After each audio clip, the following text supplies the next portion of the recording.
زندگی کارگری چیزی که خیلی ها تجربهش میکنید ولی به ندرت درباره‌اش حرف زده میشه.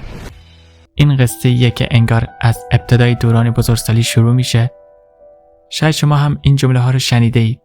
برو دانشگاه، مدرک بگیر، یک شغل خوب پیدا کن. سخت کار کن تا بتونی زندگی کنی. من هم مثل خیلی های دیگه همین مسیر رو رفتم، کار کردم، سخت کار کردم.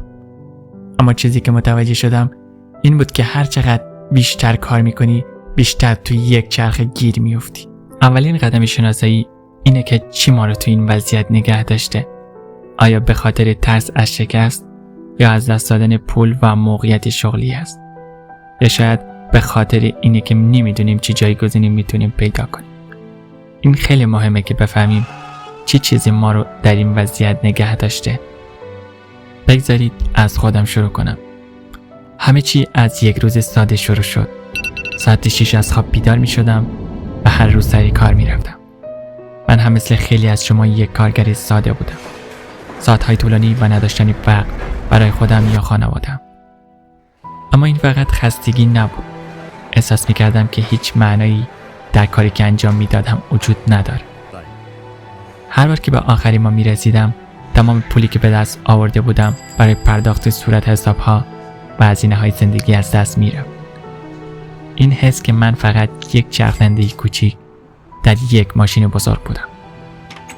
بدون این که هیچ کنترلی روی آینده داشته باشم هر روز بیشتر به من فشار می آورد.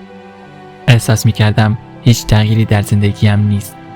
روزها، هفته‌ها، ماه‌ها همه شبیه هم بود. احساس می کردم که دارم در این چرخه بی پایان گیر می افتم. انگار زندگیم به یک کار خسته کننده و بیروح تبدیل شده بود. حتی لحظه‌ای بود که فکر می کردم آیا این زندگی منه؟ این همون چیزیه که قراره تا پایان عمر انجام دهم. این فقط من نبودم. هر روز با همکارانم صحبت می کردم و همه همین حس رو داشتن. برخی از آنها شاید حقوق بهتری داشتن ولی باز هم حس می کردن در یک دایره بی پایان گرفتار شدن. کسی دیگه هم بود که تصمیم گرفت همه چی رو رها کنه و یک شغل آزاد شروع کنه. ولی این کار برای همه آسون نیست.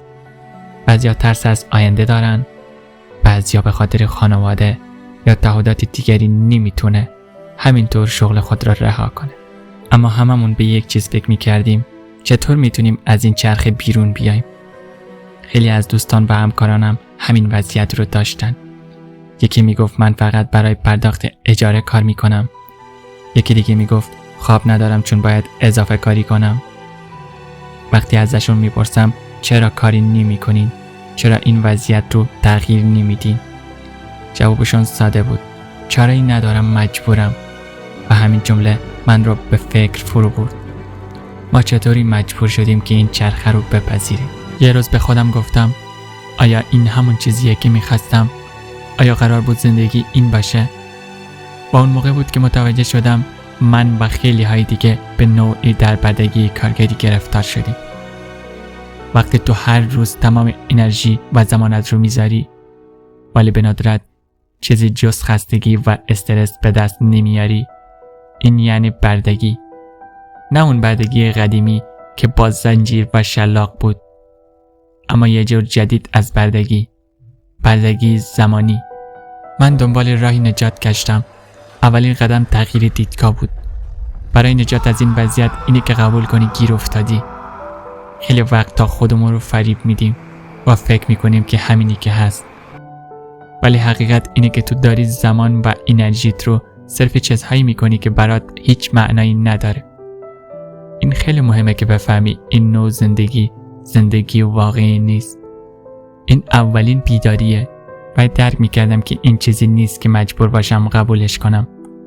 وقتی باور کردی که ارزش بیشتری داری، تازه اون موقع است که میتونی از این وضعیت خارج بشی. اولین قدم برای من این بود که قبول کنم وضعیت فعلی هم قرار نیست خود به خود تغییر کنه. باید خودم دست به کار میشدم. این به این معنا تغییر نگرش و کار کردن روی خودم بود. من تصمیم گرفتم مهارت‌های جدید یاد بگیرم، به دنبال فرصت‌های جدید بگردم. به این فکر کنم که چی چیزی واقعاً در زندگیم برام اهمیت داره. شاید باور سخت باشه ولی وقتی شروع به تغییر میکنی چیزهای جدید به سراغمون میاد. من به آرومی شروع کردم به یادگیری مهارت‌های دیجیتال مثل تولید محتوا و بعد از مدتی متوجه شدم که فرصت‌های شغلی بسیار متفاوتی وجود داره که میتونیم از آنها استفاده کنیم. دیگه وابسته به یک کاری ثابت و تکراری نبودم. یکی از دوستانم تصمیم گرفت از شغل ثابتش دست بکشه و کاری که واقعا دوست داشت رو شروع کنه. میدونست که ممکنه درآمدش کم بشه ولی به آزادی فکر میکرد.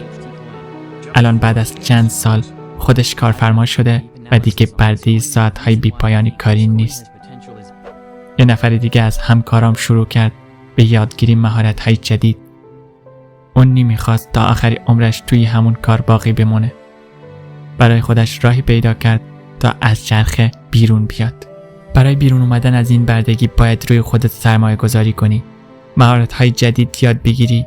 شاید الان درآمدی کمی داشته باشی ولی اگه وقت بذاری برای یادگیری روزی میتونی اون شغل خسته کننده رو ترک کنی و به کاری که واقعا ارزشمنده بپردازی. یکی از نکات کلیدی اینه که تو باید انتخاب کنی که از این وضعیت خارج بشی. راه‌های زیادی وجود داره ولی باید قدم اول رو برداری. من امروزی تصمیم گرفتم که باید این چرخه رو بشکنم. شروع کردم به یادگیری، به آزمون و خطا.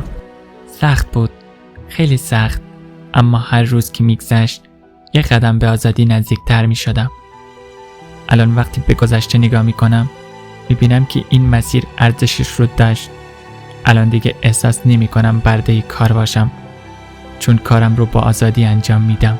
اگر احساس می کنی که در دام این چرخه کارگری گیر افتادی بدون که تو تنها نیستی. راهایی هست که میتونی ازشون استفاده کنی تا از این وضعیت خارج بشی. اولین قدم اینه که به ارزش خودت پی ببری و از مهارت‌هات استفاده کنی. بردگی کارگری ممکنه واقعیتی برای خیلی ها باشه ولی این به این معنا نیست که باید تا آخر عمرت این وضعیت رو قبول کنی. آزادی تصمیم خودته. تو میتونی این چرخه رو بشکنی. تو میتونی زندگی رو بسازی که توش برده نباشی. فقط کافیه تصمیم بگیری و قدم برداری. من از این مسیر عبور کردم و مطمئنم که تو هم میتونی.